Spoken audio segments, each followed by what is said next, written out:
menurut ayat Quran dan hadis Nabi itu nanti ada bermacam-macam. Ada orang beriman itu yang dimasukkan surga. Ada orang beriman itu yang dimasukkan ke dalam surga. Ada orang beriman itu yang disebut penduduk surga. Kenapa lain-lain, Pak? Karena waktu di dunia amalannya juga lain-lain. Ada orang beriman yang masuk surga. Ini paling murah tiketnya. Mau masuk surga? Kata Nabi begini, ma min abdin qala la ilaha illallah thumma mata ala dhalik illa dakhala al-jannah. Kalau seorang hamba sudah mengucap dua kalimat syahadat, dia yakin dengan kebenaran kalimat itu sampai matinya, orang itu akan masuk surga.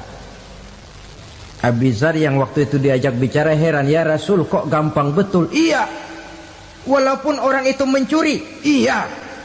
Walaupun orang itu berzina, iya. Biar dia mencuri, biar dia berzina, kalau dia sudah mengucap dua kalimat syahadat, dia yakin dengan kebenaran kalimat itu sampai matinya, itu orang akan masuk surga.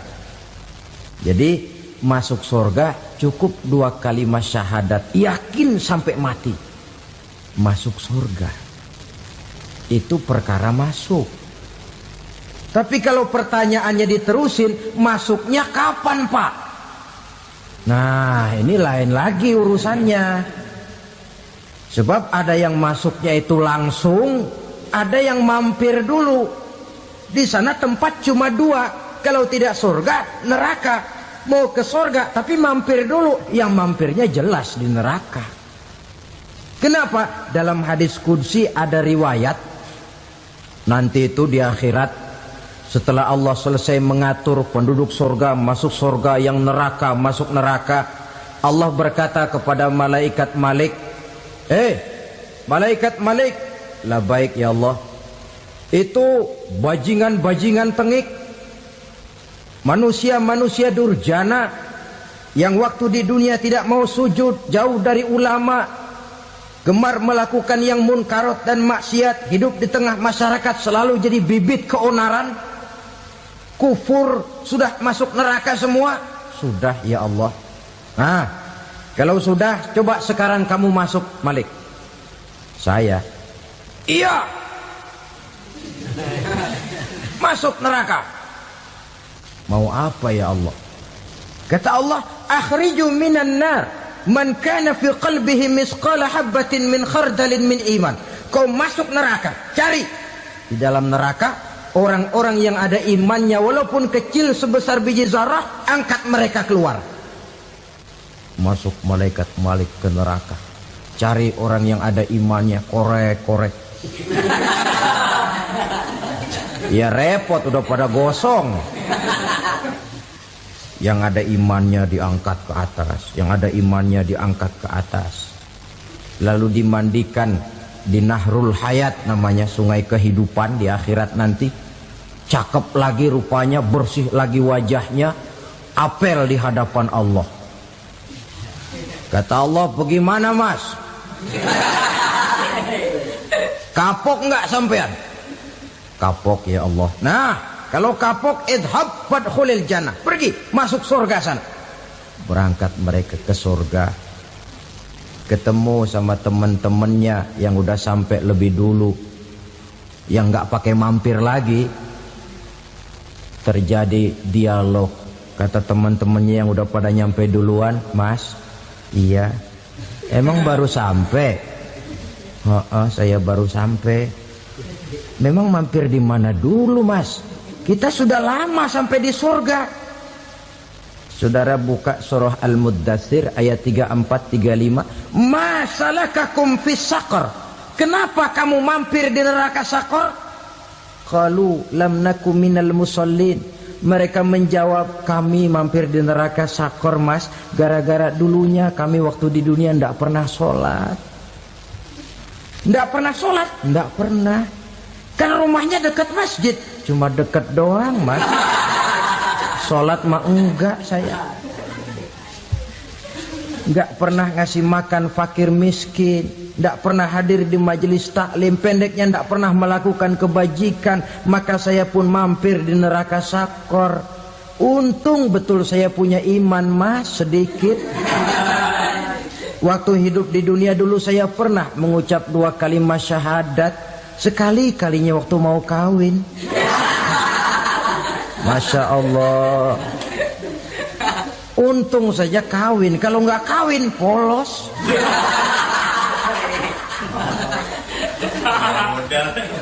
Itu juga pengulu sudah setengah mati ngajarin. Asyhadu alla, asyaduaan, asyaduaan.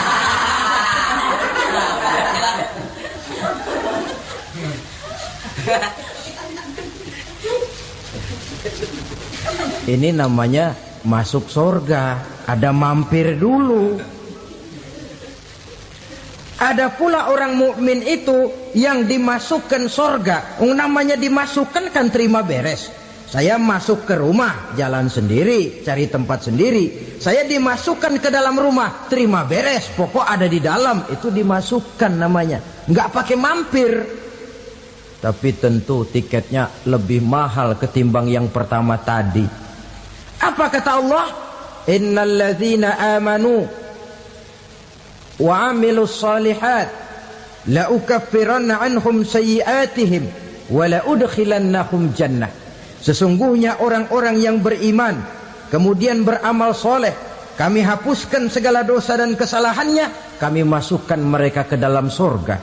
Lihat ayatnya, Allah yang memasukkan, kita yang dimasukkan. Tidak pakai transit, tidak usah mampir. Cuma tidak cukup syahadat, tidak cukup amanu, tapi diiringi dengan wa'amilus salih. Iman, amal. Tidak cukup syahadat, lalu dibuktikan dia sholat, dia zakat, puasa, lalu dia melakukan berbagai macam kebajikan. Ini yang menyebabkan dia tidak pakai mampir di tempat yang bernama sakor. Lalu ada pula orang mukmin itu yang disebut penduduk sorga. Wah, ini sudah VIP ini. Ashabul jannah, penduduk sorga. Siapa mereka? Kata Allah, innal ladzina amanu summa istaqamu fala khaufun 'alaihim wala hum yahzanun ulaika ashabul jannah hum fiha khalidun. Sesungguhnya orang-orang yang beriman lalu istiqamah, tetap dalam melaksanakan perintah Allah, tidak goyah, tidak labil tapi stabil, istiqamah, mereka tidak takut dan tidak bersedih hati. Merekalah penduduk sorga. Iman, istiqamah. Tidak punya duit, sembayang. Banyak duit, sembayang.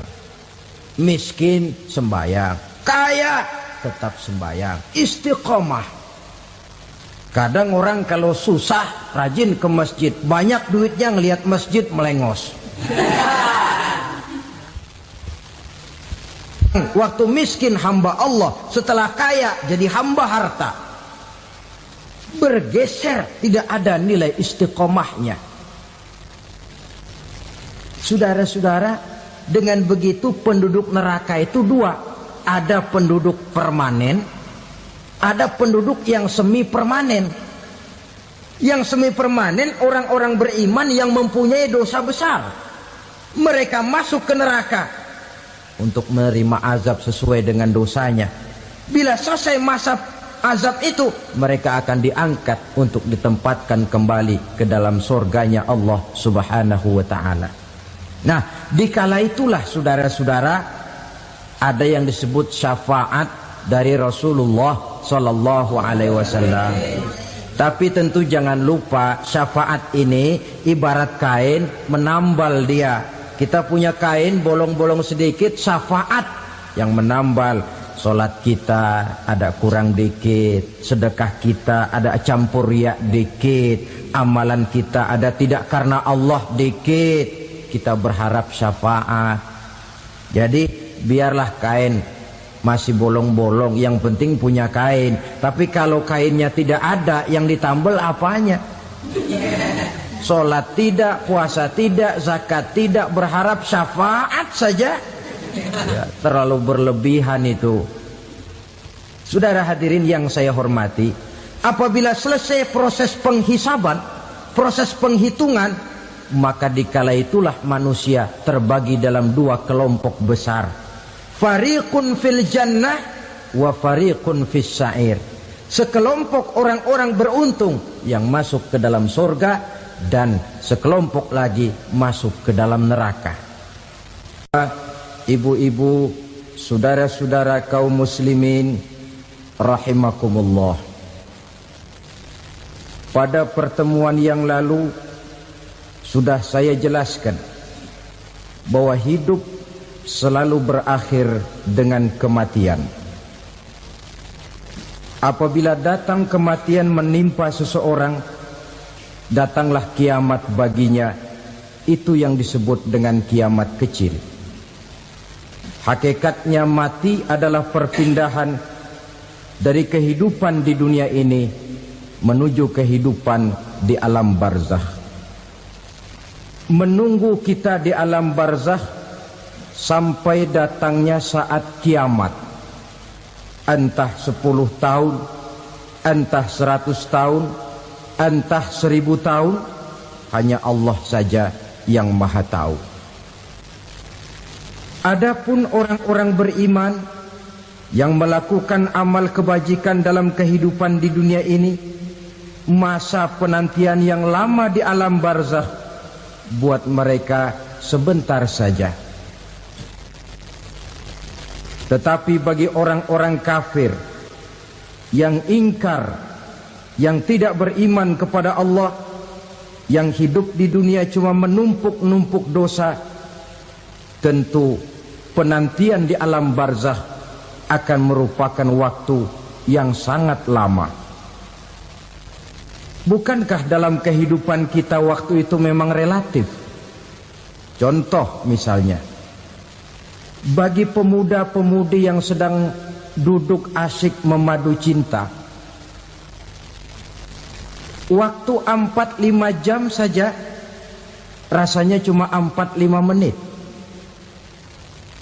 Tenggelam oleh keasikan. Tapi buat orang yang berbaring di rumah sakit, meratap di balik-balik apa itu tembok derita kata lagu, di balik dinding-dinding penjara, sehari bagai seminggu, seminggu rasa sebulan, sebulan boleh jadi rasa setahun. Penantian yang sangat lama. Kapan kiamat itu akan datang? Ini rahasia Allah.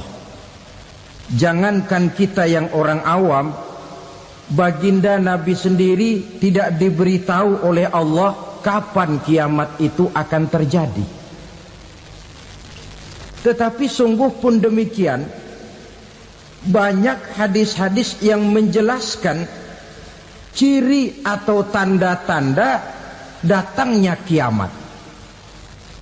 Nah, kalau sudah bicara soal tanda, tanda kiamat itu ada dua. Pertama yang disebut alamatus sughra, tanda-tanda kecil. Ini waktunya masih ada tenggang.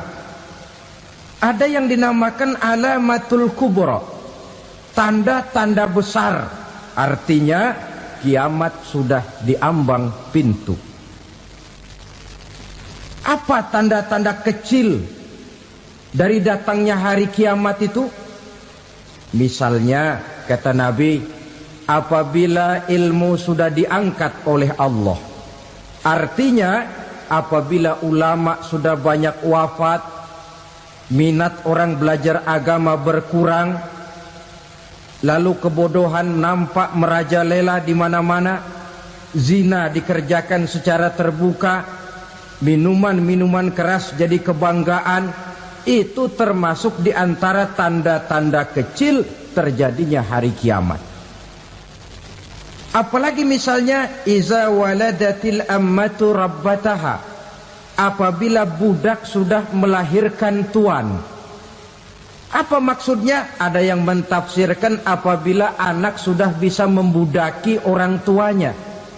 Orang tua yang melahirkan dia, yang membesarkan dia, demi setelah si anak besar jadi orang berpangkat, bertitel, berharta, berkedudukan, jadilah orang tua itu budaknya.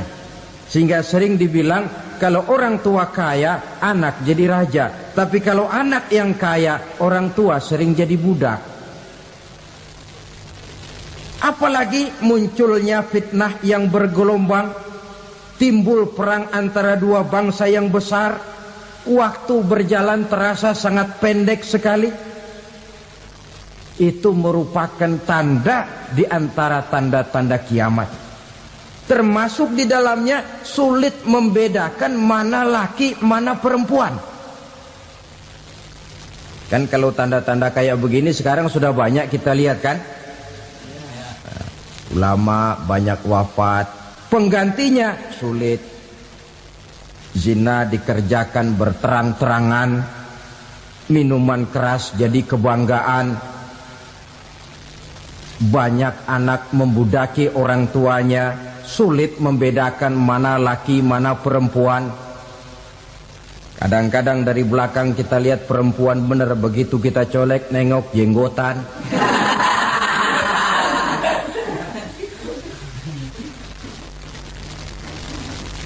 Ini termasuk tanda-tanda kecil. Masih ada tenggang sampai akan terjadinya kiamat itu. Nah, yang dimaksud dengan tanda-tanda besar, ini tanda besar artinya kiamat sudah diambang pintu. Pertama, matahari terbit dari sebelah barat. Apabila matahari sudah terbit dari arah sebelah barat, tertutuplah sudah pintu taubat. Bersabda Nabi kita, la taqumus sa'atu hatta tatlu'a syamsu min maghribiha. Tidak akan datang hari kiamat sampai matahari terbit dari arah sebelah barat.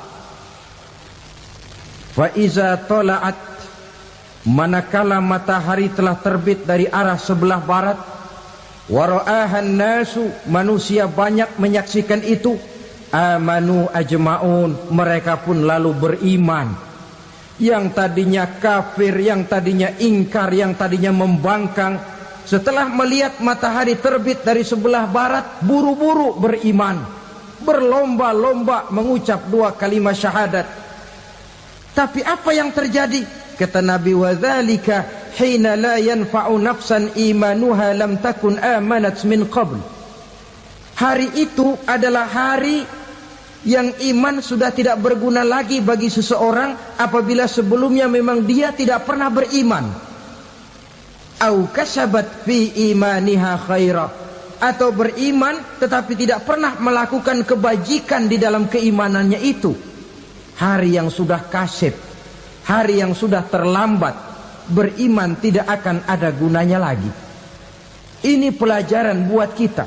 Sebelum sang surya terbit dari sebelah barat, sebelum nafas sampai di tenggorokan, artinya pintu taubat masih terbuka. Kalau dua hal itu sudah terwujud, nafas sudah sampai di kerongkongan, atau matahari sudah terbit dari arah sebelah barat, tertutuplah sudah pintu taubat. Tak ada lagi gunanya pangkat, jabatan, harta, bahkan beriman pun dalam suasana macam itu. Too late, kata orang Kulon. Sudah terlambat. Matahari terbit dari arah sebelah barat. Itu tanda besar, artinya kiamat sudah diambang pintu. Lalu apalagi tanda besar? Munculnya Dajjal. Dajjal artinya pendusta-pendusta yang menyesatkan manusia. Ada dua macam Dajjal, saudara. Ada Dajjal kecil. Ini Dajjal kelas 3. Kalau ini sejak zaman Rasulullah sudah ada itu. Tiap zaman ada. Di zaman Rasulullah misalnya ada yang bernama Aswad al-Unsi dari Yaman. Ada yang namanya Musailamah Al-Kazzab dari Yamamah. Ada yang namanya Ibnu Sayyad dari Madinah. Ini dajjal-dajjal di zaman Rasul. Musailamatul Kazzab memproklamirkan diri jadi nabi dia. Di zaman Rasul masih hidup. Ini dajjal zaman Nabi. Di zaman sahabat muncul dajjal-dajjal. Di zaman kita sekarang ini dajjal-dajjal pun gentayangan. Dajjal-dajjal kelas teri. Kerjanya mendustakan manusia, menyesatkan manusia, memalingkan manusia dari jalan yang benar dan diridhoi oleh Allah Subhanahu wa taala. Adapun yang merupakan tanda besar dari datangnya kiamat, dajjal-dajjal kelas kakap. Pembohong-pembohong besar yang menyesatkan masyarakat manusia berpaling dari jalan Allah mengikuti jalan mereka. Apa sih ciri dajjal itu? Kata Nabi dalam hadis Bukhari Muslim, "Innad dajjala", sesungguhnya yang namanya dajjal itu yakhruju, satu saat akan muncul mendekati hari kiamat. Wa inna ma'ahu ma'an, si dajjal ini membawa air. Wa naran, dan juga membawa api. Dua simbol. Di tangan yang satu dia bawa air, di tangan yang satu dia bawa api. Wa ammal ladzi yarahu an-nasu ma'an fanarun. Adapun yang orang banyak lihat air, hakikatnya adalah api. Yang dilihat api, hakikatnya adalah air. Oleh sebab itu, kalau api yang ditawarkan, ambillah air. Kalau air yang ditawarkan, pilihlah api. Maksudnya apa ini? Ini bahasa simbol, saudara-saudara. Dajjal bicaranya seolah-olah untuk kepentingan manusia, menawarkan surga. Surga yang dia tawarkan hakikatnya neraka. Hai manusia, kalau kau mau bahagia, jangan dekat-dekat dengan agama. Solat itu tidak efektif dan efisien, tidak produktif dari segi ekonomi itu. Menghadiri majelis taklim cuma buang-buang waktu. Tahajud, tasbih, tahlil, baca Quran, apa itu? Pekerjaan mubazir saja. Hidup ini cuma sekali, masa yang cuma sekali, manfaatkan dengan sebaik-baiknya. Mumpung, dibawanya sifat mumpung tetapi dalam pengertian yang sangat negatif. Bicaranya seolah-olah untuk kepentingan manusia, tetapi sebenarnya menjerumuskan manusia. Menawarkan air, tapi sebenarnya api. Menawarkan api, tapi hakikatnya air. Buat apa kamu sholat? Buat apa kamu bayar zakat? Buat apa kamu puasa? Surga yang dicanangkan Dajjal, hakikatnya neraka. Neraka yang digambarkan Dajjal, pada dasarnya adalah surga. Jadi memutarbalikan fakta itu kerjaan Dajjal. Yang hak jadi batil, yang batil dibilang hak, yang benar jadi salah, yang salah malah jadi benar. Tuntunan disuruh jadi tontonan, tontonan malah menjadi tuntunan. Itu pekerjaan Dajjal profesinya.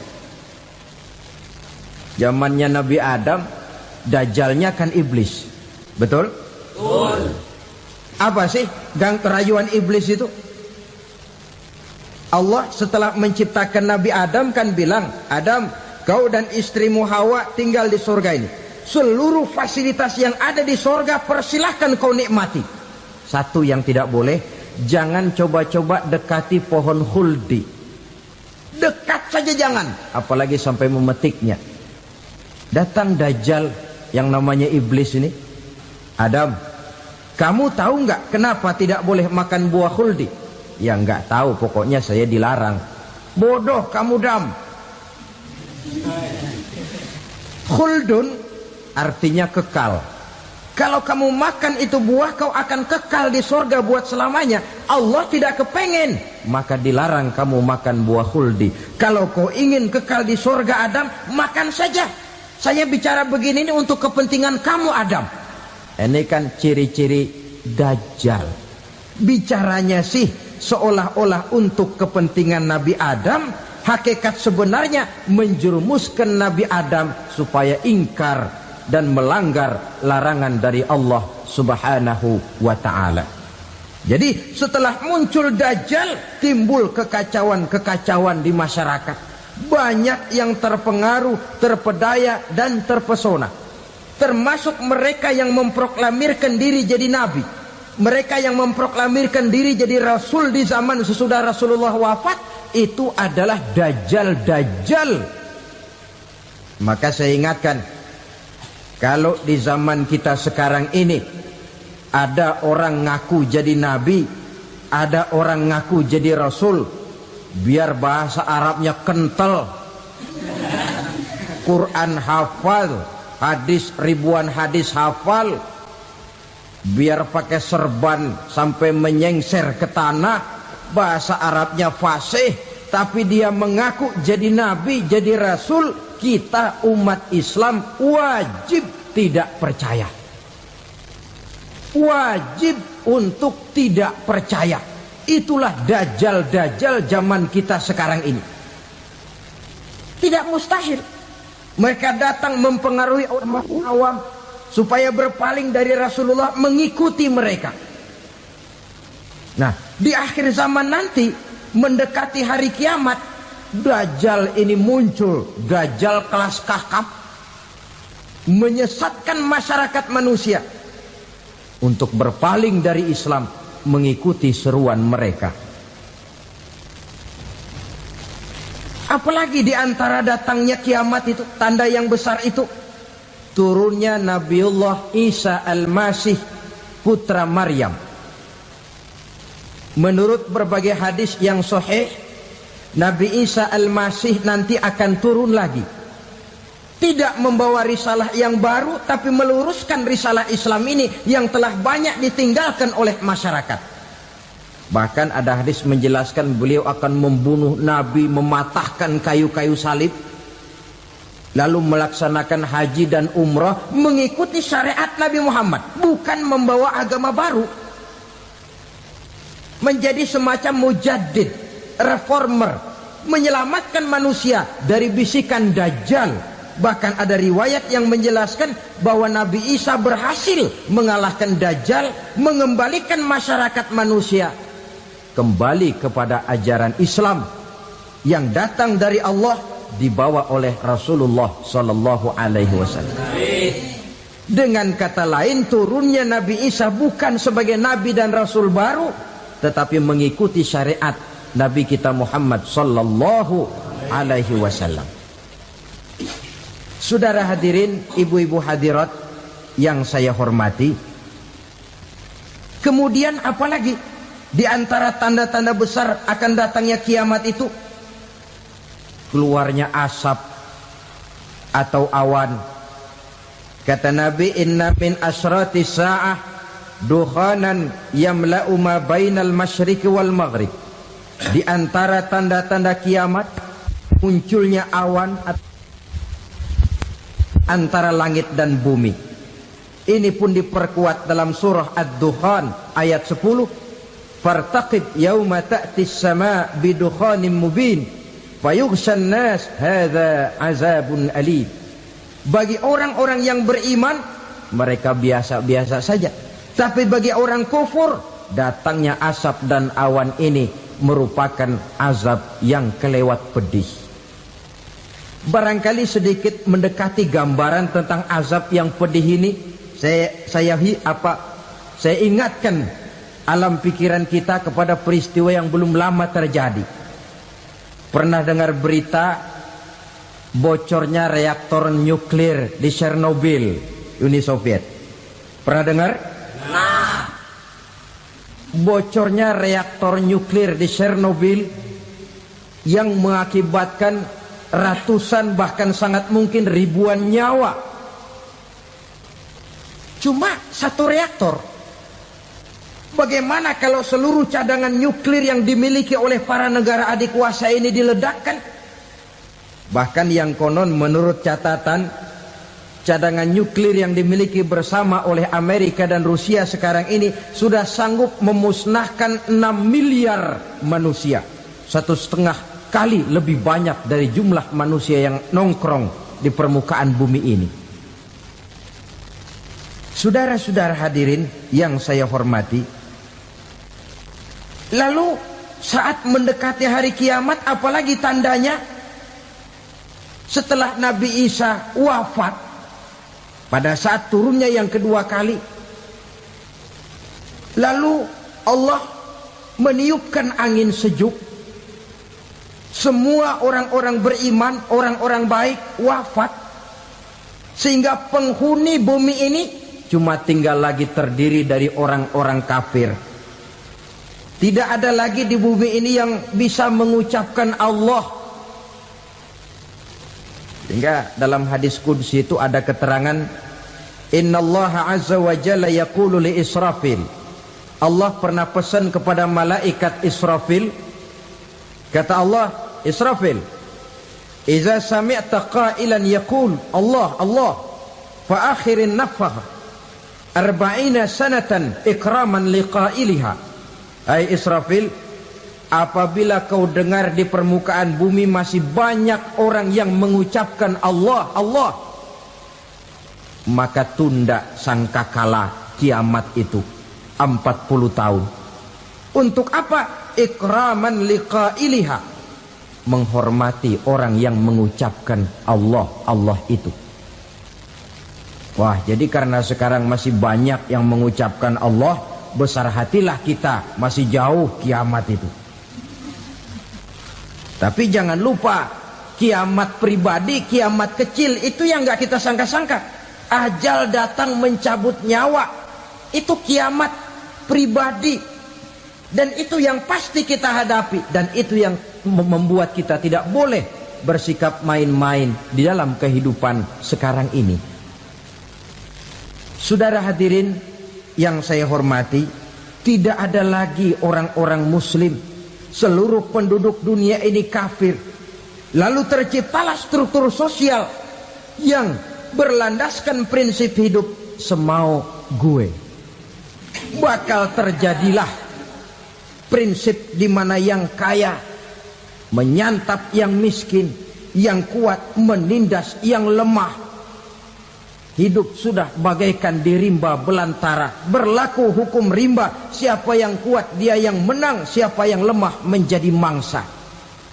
Timbul kekacauan, maksiat merajalela, munkarat menjadi-jadi. Sehingga isi bumi ini penuh dengan segala macam perbuatan dosa.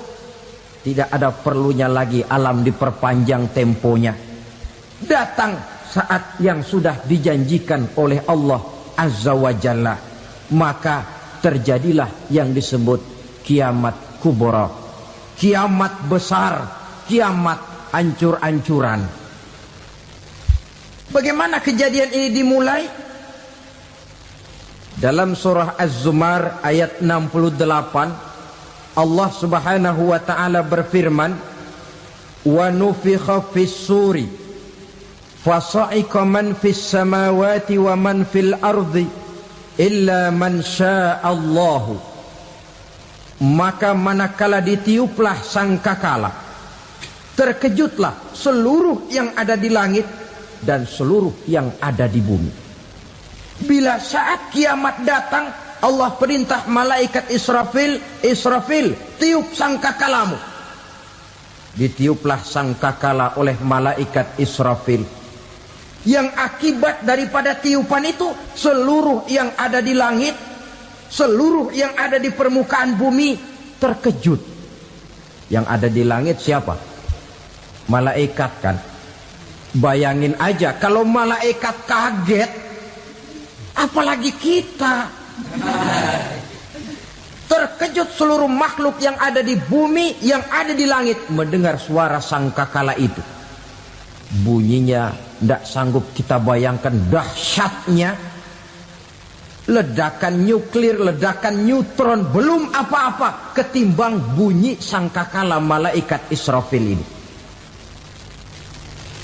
Nah, lalu mendengar bunyi sangkakala ini, gemparlah makhluk, kacaulah alam.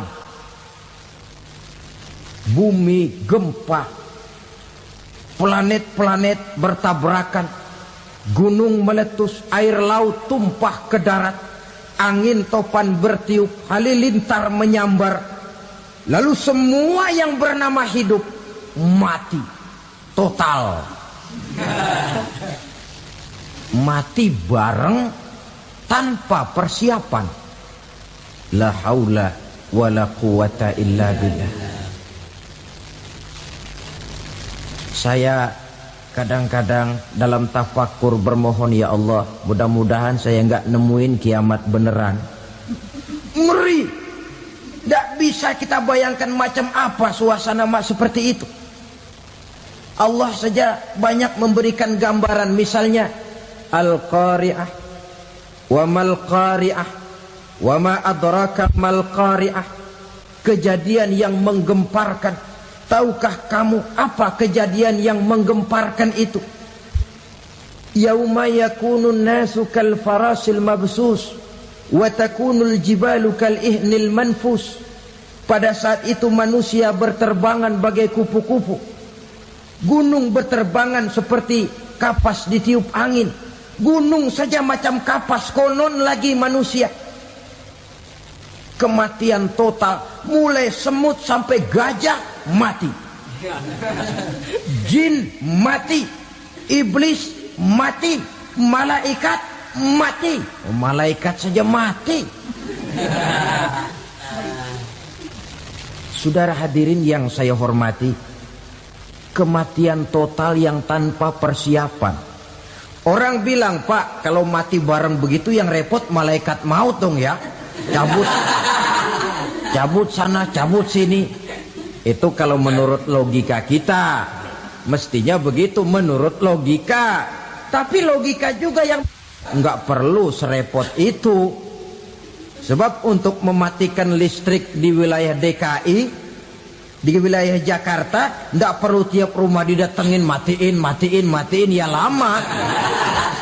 Cukup dari kantor pusatnya saja PLN, tekan satu tombol, gelaplah seluruh Jakarta.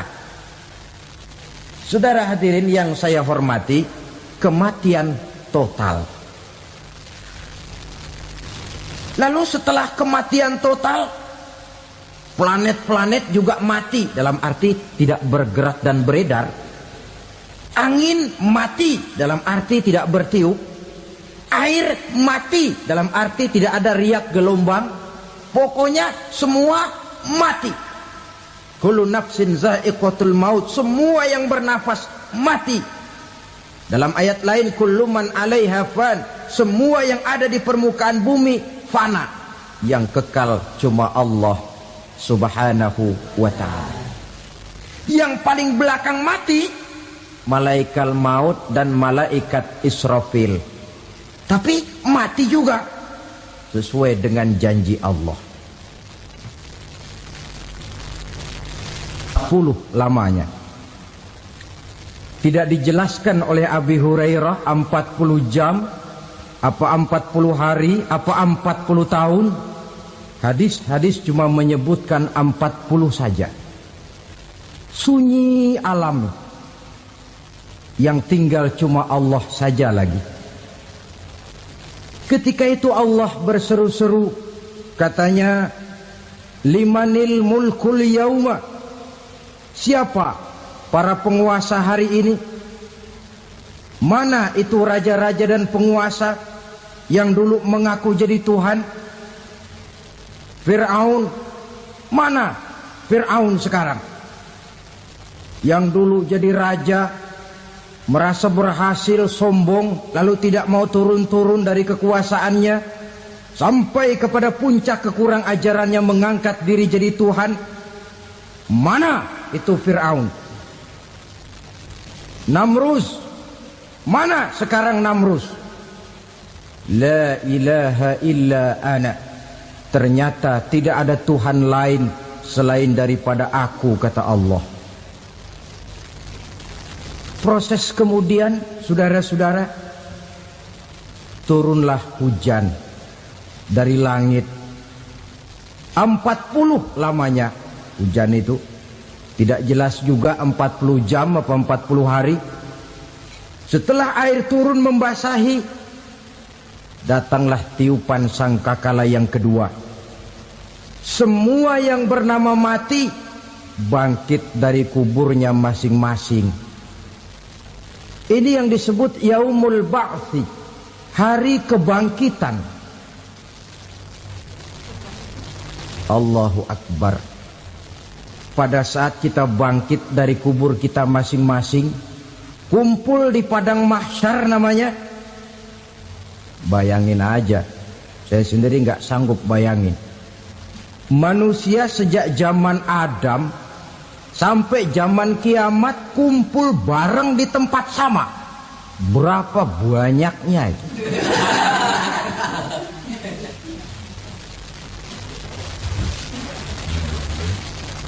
Dan yang luar biasa menurut satu riwayat, pada saat bangkit itu, Masya Allah, roman muka kita berubah, disesuaikan dengan amalan kita waktu di dunia ini. Barang siapa yang waktu di dunia amalannya itu amalan tikus, di akhirat nanti dia bangkit dari kubur, mukanya seperti muka tikus. Gagah betul badannya, tapi mukanya seperti tikus. Kenapa? Amalannya waktu di dunia seperti amalan tikus. Apa amalan tikus itu? Suka ngegeragoti barang yang sudah disimpan rapi-rapi. Orang sudah simpan uang rapi-rapi, simpan perhiasan rapi-rapi, digeragoti oleh tikus. Maling-maling, pencoleng-pencoleng, koruptor-koruptor. Itu nanti di akhirat nanti kita lihat mukanya seperti muka tikus. Oh ini waktu di dunia suka nyolong, mukanya seperti muka tikus. Barang siapa yang waktu di dunia ini amalannya itu amalan macan, dia akan bangkit nanti mukanya seperti muka macan. Apa amalan macan? Macan itu amalannya menang-menangan. Orang yang mau menang saja, nggak mau mengalah. Coba lihat di hutan. Kenal hutan nggak? Di hutan, raja hutan di mana-mana pasti macan. Betul kan? Betul. Padahal hutan belum pernah bikin pemilihan umum. Tapi macan tidak peduli ada pemilihan umum apa tidak, pokok saya raja. Sebab apa? Macan jadi raja itu bukan karena benar, tapi karena kuat jadi raja. Setelah dia jadi raja, rakyat hutan yang mesti dilindungi malah dimakan oleh raja macan. Kambing rakyat hutan dimakan oleh macan. Ayam rakyat hutan dimakan oleh macan. Itu nanti kita lihat di akhirat itu mukanya seperti muka macan, gagah betul. Lalu barang siapa yang di dunia ini amalannya itu seperti amalan anjing, nanti dia punya muka seperti muka anjing. Apa amalan anjing? Pertama, anjing itu kalau disuruh jaga rumah, dia tidak bisa membedakan mana maling, mana tamu. Biar yang datang maling, kalau bawa tulang, anjing kalem. Yang kedua, anjing itu akan setia kepada siapa saja yang memberinya roti. Siapa yang memberinya roti, itulah majikannya. Apa kata majikannya pasti dia laksanakan. Soal benar atau salah dia tidak peduli. Setelah anjing dapat roti, dia tidak punya pilihan lain kecuali bilang, abdi mah kumaha juragan wae ayeuna mah.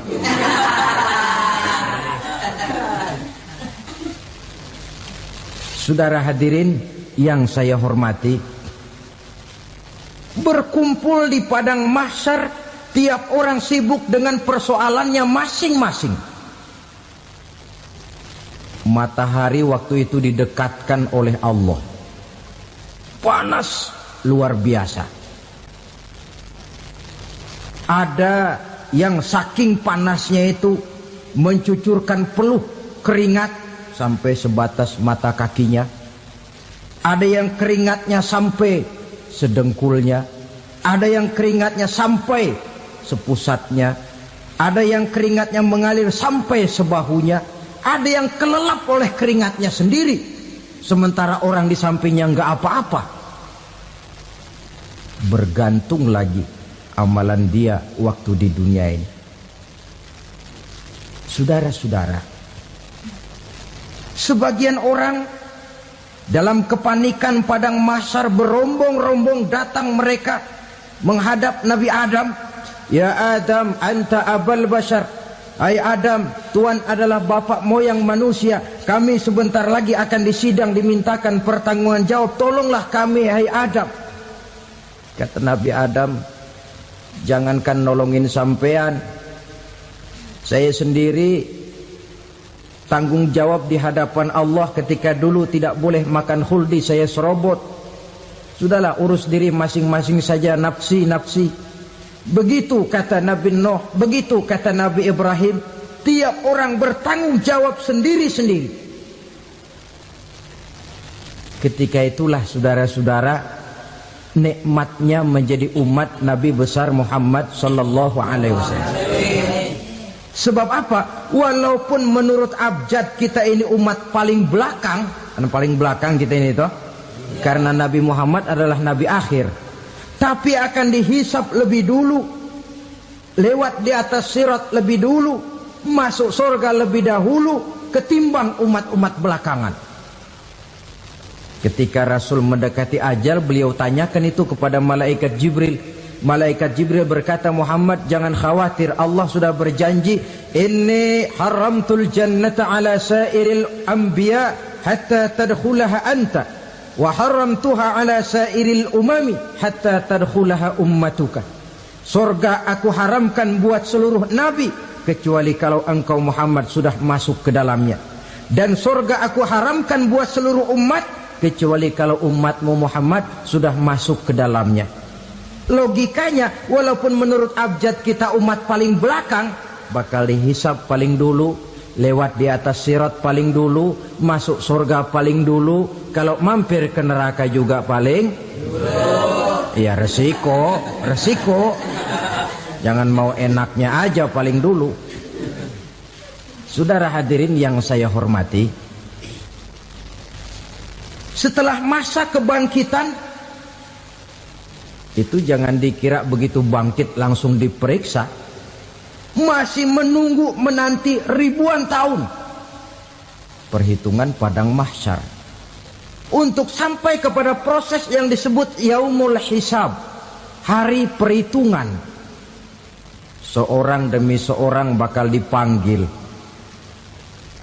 Bayangkan saja, kita se-RT saja di absen, kadang-kadang perlu waktu lama. Ini manusia sejak zaman Nabi Adam sampai datang hari kiamat, satu demi satu disidang di hadapan Qadhi Rabbul Jalil. Status sosial copot sudah waktu itu. Yang pernah jadi hartawan di situ tidak lagi kelihatan kehartawanannya. Yang pernah jadi jenderal tidak lagi dipanggil jenderalnya. Yang ustadz tidak lagi dipanggil al-mukarramnya. Seluruh status sosial selesai. Dipanggillah kita seorang demi seorang menghadap Qadhi Rabbul Jalil. Bagaimana proses penghisaban itu? Pertama, proses tanya jawab. Di antaranya ada hadis menyatakan, lan tazula qadama 'abdin yaumal qiyamah hatta yus'ala an arba'i khisalin. Besok di hari kiamat tidak akan bergeser telapak kaki seorang hamba sampai dia ditanya lebih dulu tentang 4 persoalan. Tentang ilmunya, kemana ilmu itu diamalkan. Tentang umurnya, di mana umur itu dihabiskan. Tentang masa mudanya, kemana masa muda itu dipakai. tentang hartanya, dari mana harta itu didapat dan kemana harta itu dibelanjakan. Ini termasuk proses tanya jawab. Jadi kalau istilah pengadilan dunia, nama Fulan bin Fulan. Kamu waktu di dunia diberikan umur panjang untuk apa? Pernah mengalami masa muda, kemana kau habiskan masa remajamu? Kau diamanahkan ilmu, dengan apa ilmumu kau amalkan? Kau diberikan harta, dari mana harta kau dapat, kemana kau belanjakan? Tak seorang pun yang bisa mungkir. Sebab apa? Dikala itu yang menjadi saksi bukan orang.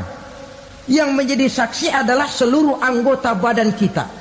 Tangan bicara, kaki jadi saksi terhadap seluruh amalan yang pernah kita kerjakan pada saat kehidupan di alam dunia ini.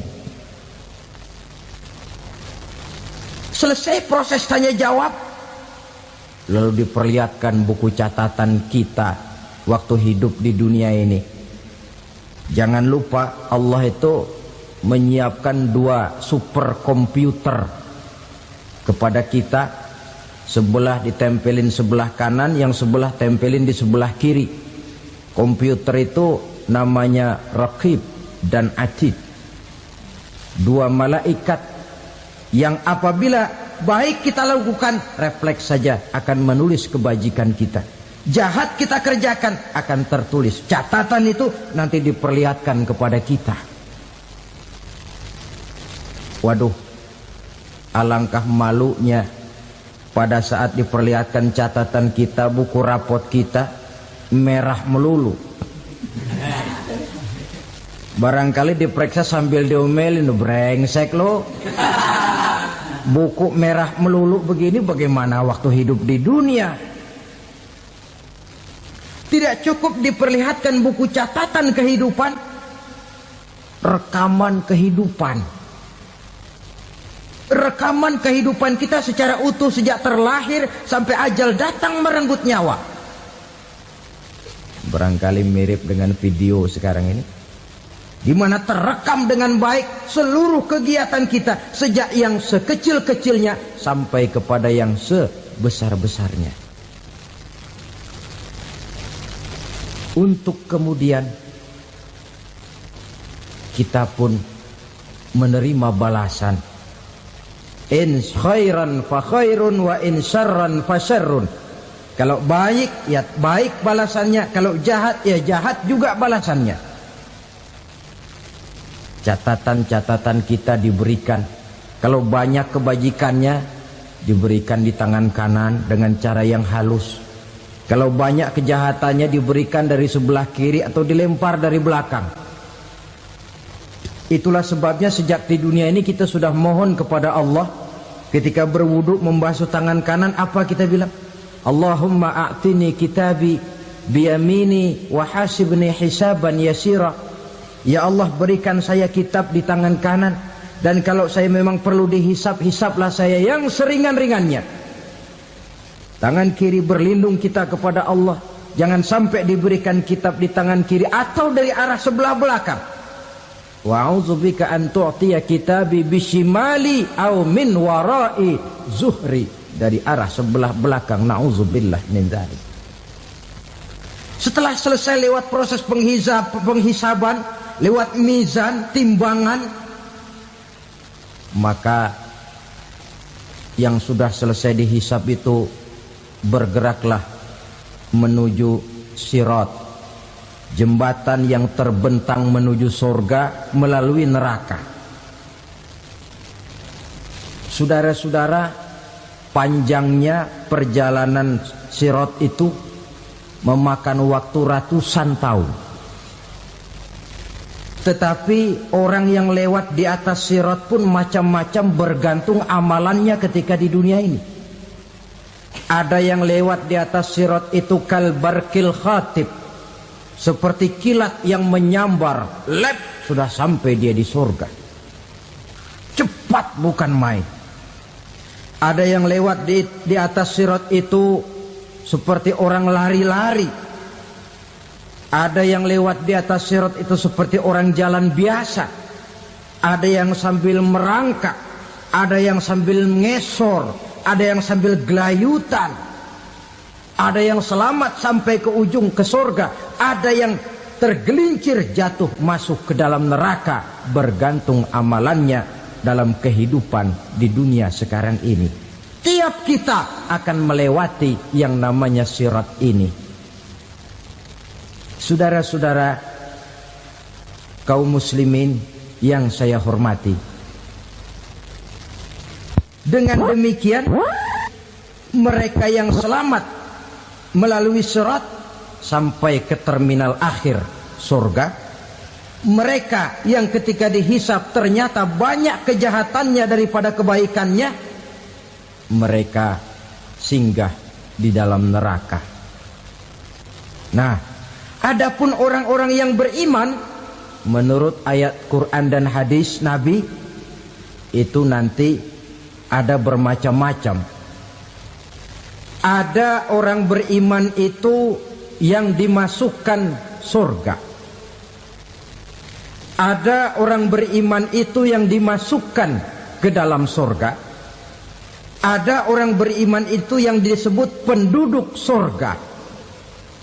Kenapa lain-lain, Pak? Karena waktu di dunia amalannya juga lain-lain. Ada orang beriman yang masuk surga. Ini paling murah tiketnya. Mau masuk surga? Kata Nabi begini, ma min abdin qala la ilaha illallah thumma mata ala dhalik illa dakhala al-jannah. Kalau seorang hamba sudah mengucap dua kalimat syahadat, dia yakin dengan kebenaran kalimat itu sampai matinya, orang itu akan masuk surga. Abi Dzar yang waktu itu diajak bicara heran, ya Rasul kok gampang betul? Iya. Walaupun orang itu mencuri, iya. Walaupun orang itu berzina, iya. Biar dia mencuri, biar dia berzina, kalau dia sudah mengucap dua kalimat syahadat, dia yakin dengan kebenaran kalimat itu sampai matinya, itu orang akan masuk surga.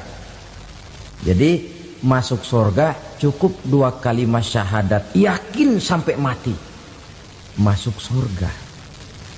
Itu perkara masuk. Tapi kalau pertanyaannya diterusin, masuknya kapan, Pak? Nah, ini lain lagi urusannya. Sebab ada yang masuknya itu langsung, ada yang mampir dulu. Di sana tempat cuma dua, kalau tidak surga, neraka. Mau ke surga tapi mampir dulu, yang mampirnya jelas di neraka. Kenapa? Dalam hadis qudsi ada riwayat, nanti itu di akhirat, setelah Allah selesai mengatur penduduk surga masuk surga, yang neraka masuk neraka, Allah berkata kepada malaikat Malik, malaikat Malik, labaik ya Allah. Itu bajingan-bajingan tengik, manusia-manusia durjana yang waktu di dunia tidak mau sujud, jauh dari ulama, gemar melakukan yang munkarat dan maksiat, hidup di tengah masyarakat selalu jadi bibit keonaran, kufur, sudah masuk neraka semua. Sudah ya Allah. Nah, kalau sudah, coba sekarang kamu masuk, Malik. Saya, iya, masuk neraka. Mau apa ya Allah? Kata Allah, akhriju minan nar man kana fi qalbihi misqala habatin min khardalin min iman.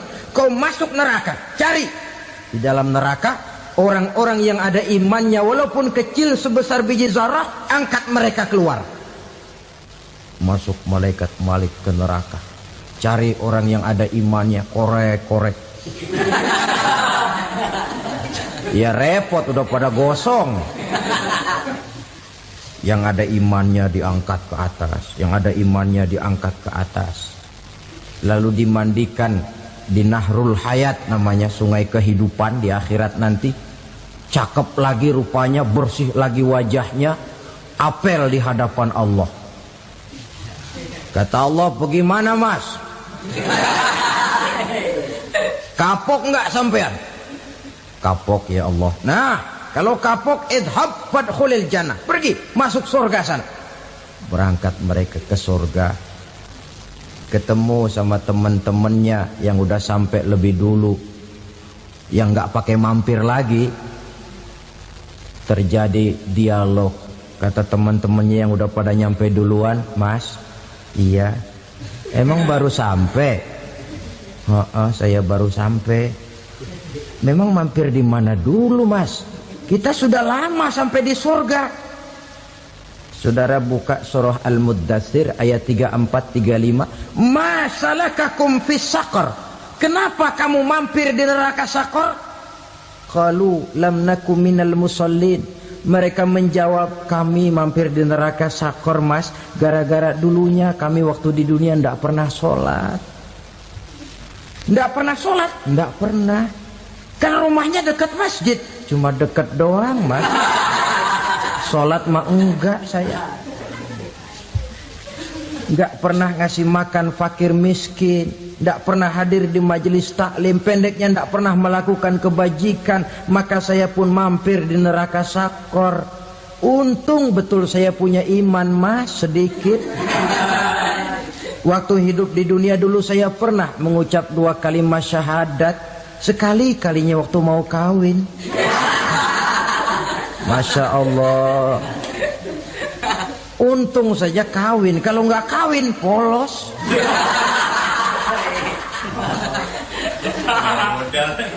Itu juga pengulu sudah setengah mati ngajarin. Asyhadu alla, asyaduaan, asyaduaan.